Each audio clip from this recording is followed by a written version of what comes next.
बिस्मिल्लाहिर्रहमानिर्रहीम। अल्लाहुम्मा सल्ली अला मुहम्मदिन व अला आले मोहम्मद।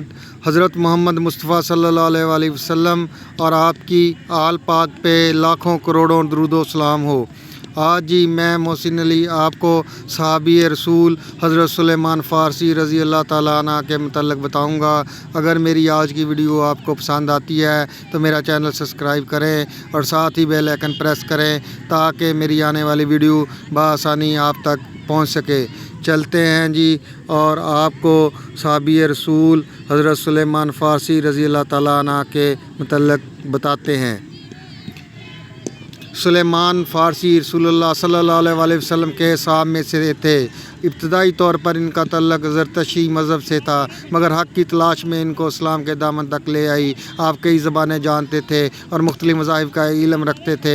हज़रत मोहम्मद सल्लल्लाहु अलैहि वसल्लम के बारे में मुख्तलिफ़ मज़ाहिब की पेशेन गोइयों की वजह से वो इंतज़ार में थे कि हज़रत मोहम्मद सल्लल्लाहु अलैहि वसल्लम का ज़हूर हो और वो हक़ को इख्तियार कर सकें। सहाबा कराम के हवाले से ये बात मालूम होना भी मुसलमानों के लिए ज़रूरी है कि कुछ अहादीस और तारीख़ी किताबों के वाक़यात में रावियों पर उलमाए इस्लाम की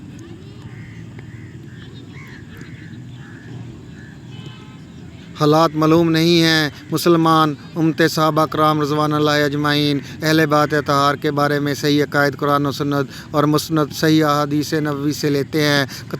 कुतुब अहादीस तारीख़ में बाज़ रवायात अहले बिद्दत की मौजूद हैं। वो इसलिए काबिल एतबार नहीं क्योंकि उलमाए इस्मा रजाल ने बिद्दत से निस्बत रखने वाली रवायात को मरदूद व मज़मूम करार दिया। नस्बी तल्लक असफ़ान के अब्दुल मलक के ख़ानदान से था। मजूसी नाम माबा था। इस्लाम के बाद सुलेमान रखा गया और बारगाह नबूवत से सुलेमान अल खैर लक़ब मिला। अबू अब्दुल्ला का नियत है। सिलसिला नसब ये है माबा इब्ने बज़ुज़ ख़ान बिन मुरसलान बिन योहज़ान बिन फ़रोज़ इब्ने सहरिक। हज़रत सुलेमान के वालिद इस्फ़ान के जी नामी किरिया के बशिंदे और वहाँ के ज़मींदार और काश्तकार थे। इनको हज़रत सुलेमान से इस कदर मोहब्बत थी कि इनकी को लड़कियों की तरह घर की चार दीवारी से निकलने ना देते थे। आतिशकदा की देखभाल इन्हीं के मतलब रखी थी। चूँकि मजहबी जज्बा सुलेमान में इब्तदा से था, इसलिए जब तक आतिश परस्त रहे इस वक्त तक आतिश परस्ती में सख्त गलू रहा। नहायत सख्त मुजाहदात किए। शब व रोज़ आग की निगरानी में मशगूल रहते थे, हत्ता कि इनका शुमार इन पुजारियों में हो गया था जो किसी वक्त आग को बुझने न देते थे। मजूसियत से नफ़रत, ईसाईयत का मिलान, ज़मीन ही इनके बाप की मुआश का ज़रिया थी, इसलिए ज़राअत की निगरानी वो वज़ात खुद करना था। एक दिन वो घर की मरम्मत में मशगूल थे और खेतों में ना जा सके। इसकी देखभाल के लिए सुलेमान को भेज दिया। इनको रास्ते में एक गिरजा मिला। इस वक्त इसमें इबादत हो रही थी। नमाज की आवाज़ें सुनकर देखने के लिए गिरजे में चले गए। नमाज के नज़ारे से इनके दिल पर ख़ास असर हुआ। मज़ीद हालात की जस्तजू हुई। ईसाइयों का तरीक़ा इबादत इस कदर बाया कि बेसाख्ता ज़बान से निकल आया कि ये मज़हब हमारे मज़हब से बेहतर है। चनाचे खेतों का ख्याल छोड़ के इसी में महव हो गए। इबादत ख़त्म होने के बाद ईसाइयों से पूछा इस मज़हब का सरचश्मा कहाँ है। उन्होंने कहा शाम में। पता पूछकर घर वापस आए। बाप ने पूछा अब तक कहाँ रहे। जवाब दिया कुछ लोग गिरजे में इबादत कर रहे थे। मुझको इनका तरीक़ा ऐसा भला मालूम हुआ, गुरूब आफ्ताब तक वहीं रहा। बाप ने कहा वो मज़हब तुम्हारे मज़हब का पासिक भी नहीं। जवाब दिया बाखुदा वो मज़हब हमारे मज़हब से कहीं बढ़तर है। इस जवाब से इनके बाप को ख़तरा पैदा हो गया कहीं ये ख्याल तब्दील मज़हब की सूरत में ना ज़ाहिर हो, इसलिए बेड़ियाँ पहनकर मकीद कर दिया। मगर इनके दिल में तलाश हक़ की तड़प थी, इसलिए ईसाइयों के पास कहला भेजा जब शाम के ताजर आएँ तो मुझको इतला देना। चनाचे जब वो इनको खबर कर दी, उन्होंने कहा जब वो वापस हों तो मुझे बतला देना। चनाचे जब कारवान तिजारत वापस लौटने लगा, इनको खबर की गई। ये बेड़ियों के कैद से निकल कर इनके साथ हो गए। शाम पहुँच कर दरियाफ्त किया कि यहाँ सबसे बड़ा मजहबी शख्स कौन है। लोगों ने वहाँ के पादरी का पता दिया। इससे जाकर कहा मुझको तुम्हारा मज़हब बहुत पसंद है, इसलिए मैं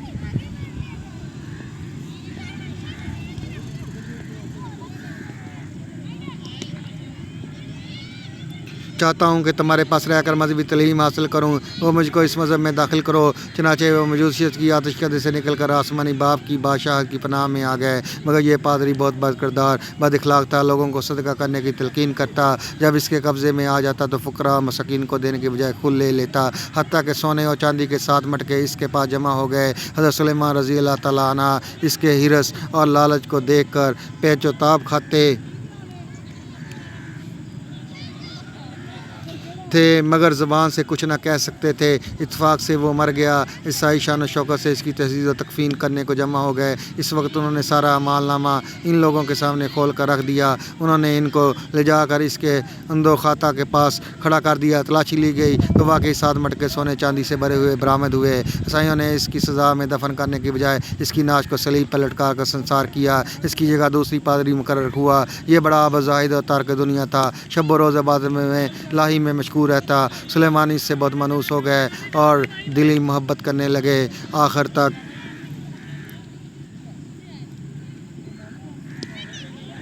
اس کی صحبت سے فیض یاب ہوتے رہے۔ جب اس کی موت کا وقت قریب آیا تو اس سے کہا، میں آپ کے پاس عرصہ تک نہایت لطف و محبت کے ساتھ رہا، اب آپ کا وقت آخر ہے، اس لیے آئندہ کے لیے مجھ کو کیا ہدایات ہوتی ہیں؟ اس نے کہا، میرے علم میں کوئی ایسا عیسائی نہیں ہے جو مذہب عیسائی کا سچا پیرو ہو۔ سچے لوگ مر کھپ گئے۔ موجودہ عیسائیوں نے مذہب کو بہت کچھ بدل دیا، بلکہ بہت سے اصول تو سرے سے چھوڑ ہی دیے۔ ہاں، مسلم میں فلاں شخص ہے جو دین کا حق کا سچا پیرا ہے، تم جا کر اس سے ملاقات کرنا۔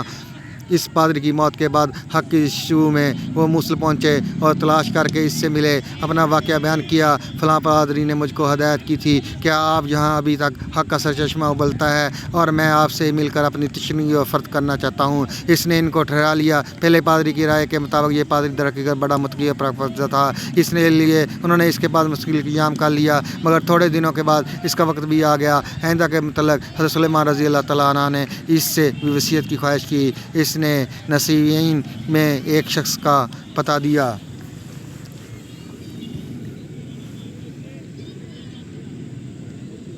چنانچہ اس کی موت کے بعد آپ نسائین پہنچے، اس پادری سے مل کر دوسرے پادری کی وصیت بتلائی۔ یہ اسقف بھی پہلے دونوں اسقفوں کی طرح بڑا عابد و زاہد تھا۔ سلیمان جہاں مقیم ہو کر اس سے روحانی تسکین حاصل کرنے لگے۔ ابھی کچھ ہی دن اس کی صحبت سے فائدہ اٹھایا تھا کہ اس وقت بھی آخر ہو گیا۔ حضرت سلیمان رضی اللہ عنہ نے گزشتہ اسقفوں کی طرح اس سے بھی آئندہ کے متعلق مشورہ طلب کیا۔ اس نے اموریہ میں گوہر مقصود کا پتہ دیا۔ چنانچہ اس کی موت کے بعد انہوں نے اموریہ کا سفر کیا اور وہاں کے اسقف سے مل کر پیغام سنایا۔ اس کے بعد مقیم ہو گئے، کچھ بکریاں خرید لیں، اس سے مادی غذا حاصل کرتے تھے اور صبر و شکر کے ساتھ روحانی غذا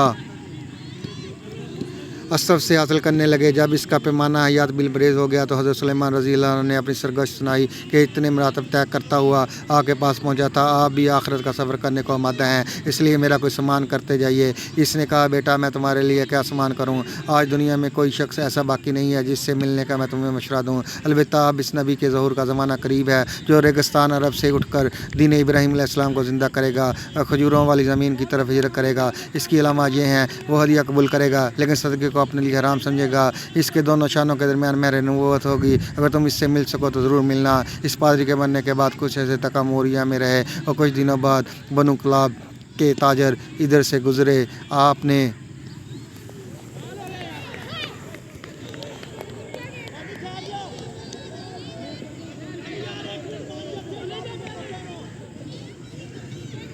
ان سے کہا، اگر تم مجھ کو عرب پہنچا دو میں اپنی گائیں اور بکریاں تمہاری نظر کر دوں گا۔ وہ لوگ تیار ہو گئے، لیکن ان عربوں نے وادی القرا میں پہنچ کر ان کو دھوکہ دیا۔ ایک یہودی کے ہاتھ غلام بنا کر فروخت کر ڈالا۔ کھجور کے درخت نظر آئے تو اس بندی کو شاید یہی وہ منزل مقصود ہے جس کا سفر نے پتہ دیا تھا۔ تھوڑے دن قیام کیا تو یہ امید بھی منقطع ہو گئی۔ آقا کا چچا زاد بھائی مدینہ سے ملنے آیا، اس نے سلیمان رضی اللہ عنہ کو اس کے ہاتھ بیچا، وہ اپنے ساتھ ان کو مدینہ لے چلا۔ سلیمان غلامی در غلامی کی رسوائی سہتے ہوئے مدینہ پہنچے، مگر ہاتف غیب تسکین دے رہا تھا، یہ غلامی نہیں ہے۔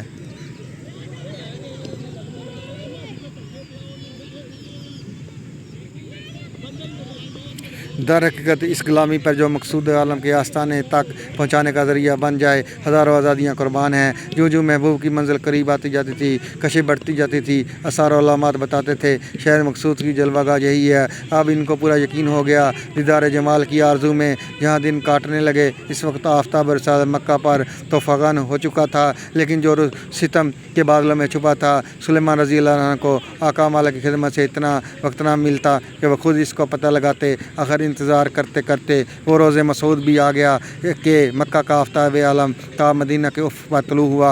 हरमान नसीब सुलेमान की शब व हिजर तमाम हुई। सुबह उम्मीद का उजाला फैला, यानी सरकार दो आलम सल्लल्लाहु अलैहि वसल्लम हिजरत करके मदीना तशरीफ लाए। सुलेमान खजूर के दरख्त पर चढ़े हुए कुछ दुरुस्त कर रहे थे।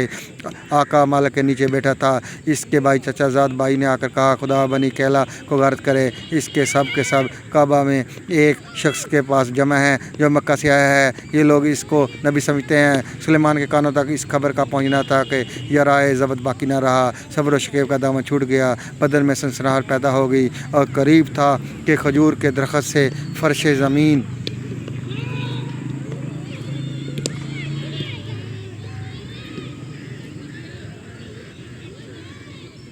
पर आ जाएँ। इसी मदहोशी के आलम में जल्द अज जल्द दरख्त से नीचे उतरे और बदहवासी में बेतहाशा पूछने लगे, तुम क्या कहते हो? आका ने इस सवाल पर घोंसा मार कर डांटा कि तुम को इससे क्या गरज, तुम अपना काम करो। इस पर सुलेमान खामोश हो गए, लेकिन अब सब्र किसे था। खाने की कुछ चीज़ें पास थीं, इनके लेकर दरबार रसालत में हाजिर हुए। अर्ज़ किया कि मैंने सुना है आप खुदा के बरगुज़िदा बंदे हैं। कुछ गरीब मालदार अहले हाजत आपके साथ हैं। मेरे पास ये चीज़ें सदक़े के लिए रखी थी। आप लोगों से ज़्यादा इनके लिए कौन मुस्तहिक़ हो सकता है, इसको कबूल फरमाइए। हाँ, हज़रत सल्लल्लाहु अलैहि वसल्लम ने दूसरे लोगों को खाना खाने का हुक्म दिया, खून नोश ना फरमाया। इस तरह से सुलेमान रज़ी अल्लाह तआला अन्हु को नबूवत की एक अलामत का मुशाहिदा हो गया। नबी सदका नहीं कबूल करता। दूसरे दिन फैज़िया लेकर हाज़िर हुए। अर्ज़ किया, कल आपने सदक़े की चीज़ें नहीं नोश फरमाई, आज ये हदीया कबूल फरमाइए। आपने कबूल फरमाया, ख़ुद भी नोश किया, दूसरों को भी दिया। इस तरह दूसरी निशानी यानी मोहर नबूवत की भी ज़ियारत की और बाचशम परनम आपकी तरफ बोसा देने को झुके। हाँ, हज़रत सल्लल्लाहु अलैहि वसल्लम ने फरमाया, सामने आओ। वो सामने आए, अपनी सारी सरगश सुनाई। फिर हाँ सल्लल्लाहु अलैहि वसल्लम ने जिस दास्तान अपने तमाम साहब को सुनावाई। हज़रत सुलेमान रज़ी अल्लाह तआला अन्हु जब अपने गोरे मकसूद पा चुके तो इस दौलत को अपने दिल के ख़जाने में रख कर आका के घर वापस आए। इतने मरलों के बाद वो दीन से हमगोश हुए। गुलामी की मशगूलियत के बाइस फ़राइज़ मजहबी अदा न कर सकते थे। इस वजह से गज़वा बदर ग़ज़वा उहद में शरीक ना हो सके। इसलिए हाँ सल्लल्लाहु अलैहि वसल्लम ने इनसे फरमाया, अपने आका को मुआवज़ा देकर आज़ादी हासिल कर लो। 300 खजूर के दरख्त और 40 औकिया सोने बाद मामला तय हुआ। हाँ, रसूलुल्लाह सल्लल्लाहु अलैहि वसल्लम ने आम मुसलमानों से सिफारिश फरमाई, अपने भाई की मदद करो। सब ने वैसी खजूर किए, दरख्त दिए। इस तरीके से 300 दरख्त इनको मिल गए। हाँ, हज़रत सल्लल्लाहु अलैहि वसल्लम की मदद से इनको बिठाया और ज़मीन वगैरह हमवार करके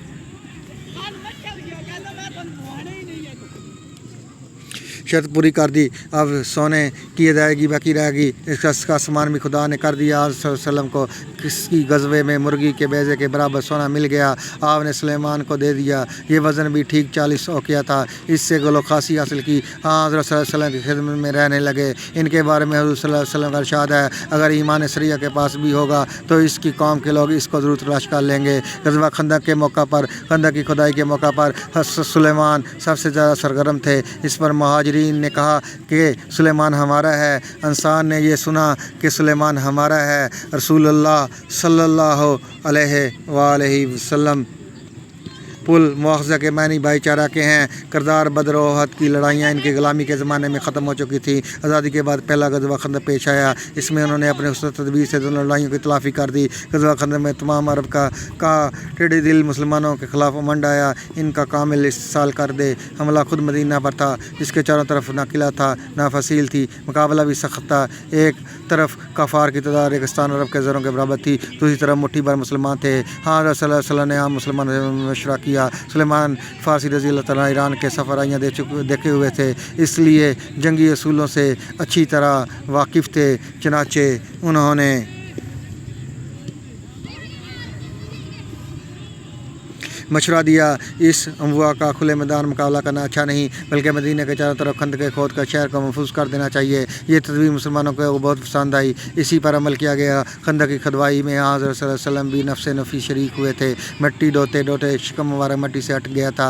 रज़िया शाह ज़मान मुबारक पर जारी थे। ज़ुल्क़अदा सन 5 हिजरी में तरफ़ैन में जंग शुरू हुई। अरबों को इस तरीक़ा जंग से वाक़फ़ियत न थी। वो आए तो थे मदीना की ईंट से ईंट बजा देंगे, मगर जहाँ आकर इनके और मदीना के बीच में खंदक की फसील हाइल है। वो 2 दिन मुसलसल मुहासरा किए पड़े रहे, मगर शहर तक पहुँचना इनको नसीब ना हुआ। आखिरकार नाकाम वापस चले गए।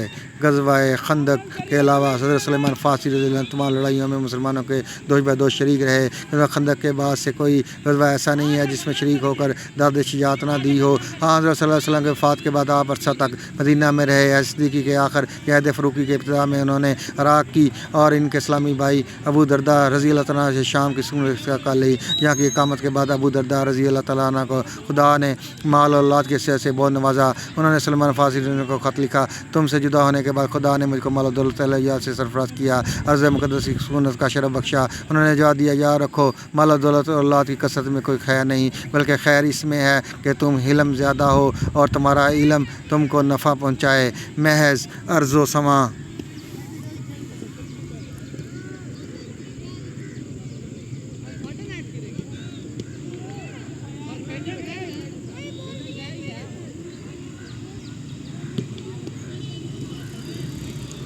مقدس کا قیام کوئی فائدہ نہیں پہنچا سکتا جب تک تمہارا عمل اس قابل نہ ہو، اور عمل بھی اس طرح کا ہو گویا خدا تم کو دیکھ رہا ہے۔ تم اپنے کو مردہ سم ایران کی فوج کشی میں مجاہدانہ شریک ہوئے، چونکہ خود ایرانی تھے اس لیے فتوحات میں بہت قیمتی امداد پہنچائی، مگر رسول اسلام کے ہمیشہ پہ نظر رکھا۔ ایک ایرانی قصر کے محاصرے کے وقت جارحانہ حملے کے پہلے محاصرین کو سمجھا دیا کہ میں بھی تمہارا ہم قوم تھا، لیکن خدا نے مجھ کو اسلام سے نوازا۔ تم لوگ عربوں کی اطاعت گزاری سے کسی طرح نہیں بچ سکتے۔ تم کو سمجھائے دیتا ہوں، اگر تم اسلام لا کر ہجرت کر کے ہم میں مل جاؤ تو تم کو اہل عرب کے حقوق دیے جائیں گے، جو قانون ان کے لیے ہے وہی تم پر جاری کیے جائیں گے۔ اور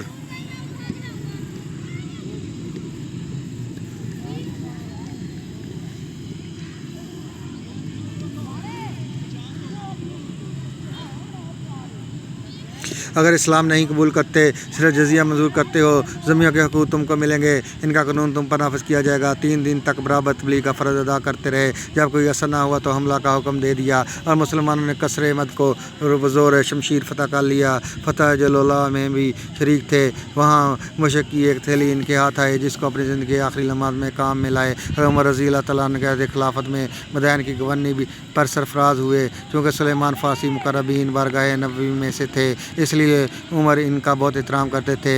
ایک دفعہ یہ عمر کے پاس گئے، اس وقت آپ ایک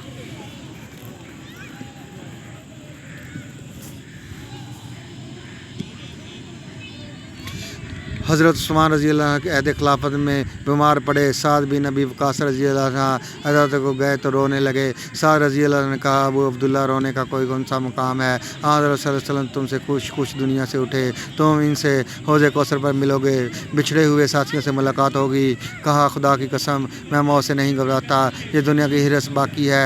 رونا یہ ہے، اگر رسول اللہ صلی اللہ علیہ وسلم ہم سے عہد کیا تھا کہ ہمارا دنیاوی ساز و سامان ایک مسافر کے راہ سے زیادہ نہ ہو، حالانکہ میرے گرد اس قدر سانپ اسباب جمع ہے۔ سعد رضی اللہ عنہ کہتے ہیں، کل سامان جس کو سانپ سے تعبیر کیا تھا ایک بڑے پیالے، ایک لگن، ایک تسلے سے زیادہ نہ تھا۔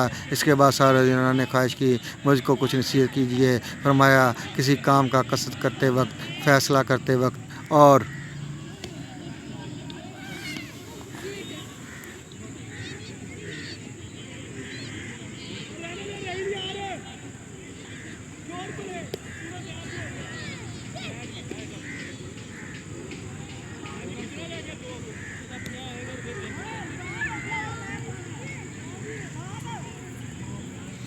مال تقسیم کرتے وقت خدا کو یاد رکھا کرو۔ اس بیماری کے دوران میں احباب نے بھی نصیحت اور وصیت کی خواہش کی۔ فرمایا، تم میں سے کوشش کرے گا وہ حج، عمرہ، جہاد یا قرآن پڑھتے ہوئے جان دے، فسق و فجور و خیانت کی حالت میں نہ مرے۔ وقت آخر آیا، اپنی بیوی سے وہی مشق کی تھیلی منگائی، اپنے ہاتھ سے پانی میں گول کر اپنے چاروں طرف چھڑکایا، سب کو اپنے پاس ہٹا دیا۔ لوگ تنہا چھوڑ کر ہٹ گئے۔ تھوڑی دیر کے بعد پھر گئے تو دیکھا مرغِ روح کف سے خاکی سے پرواز کر چکا تھا۔ ان اللہ و انا الیہ راجعون۔